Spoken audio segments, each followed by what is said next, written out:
This is our water heater, and just like last time, that's our condensate drain line. It does have a P-trap in it. It doesn't go anywhere. In fact, it's going to fall down on the floor. It's going to leak on the floor. Look at that. It's not even going to drop down into the pan. Your pressure relief valve drain line should have a vacuum breaker in it. And if you put a vacuum breaker in that, it could drain into the pan, and the pan could drain outside. That'd be fine. Since you don't have a vacuum breaker in it, since it hasn't been disconnected like that, it's more than 5 bins. Okay, and they haven't used a nanometer to scope in the gas pressure going to the house. And these things are supposed to be serviced once a year, so this is my advice to my client right now, is to have it serviced by a plumber. They need to be washed out. This thing is like a high-end sports car, and unlike a family sedan that you might be able to go without an oil change every once in a while, you know, this needs to be tuned up once a year. This water heater will only last you about 7 years instead of 15. And they're expensive.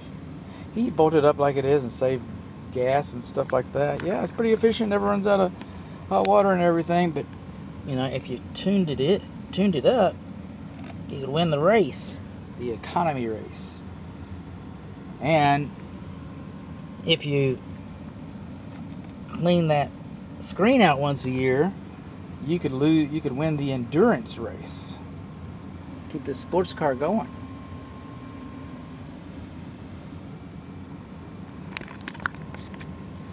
I don't see a care and use manual either. So what do we learn? There's our thermostat. What do we learn? We learned that we do not have a care and use manual. We learned that our condensate, high efficiency condensation drain line does not drain into the pan. Does not have a filter on it. Does not have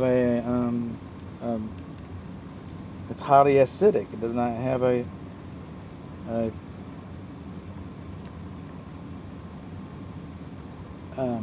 de-acidifying filter. Doesn't have one of those. The gas hasn't been spec'd in. The filter hasn't been changed, replaced, cleaned. Our pressure relief valve has more than 5 bins.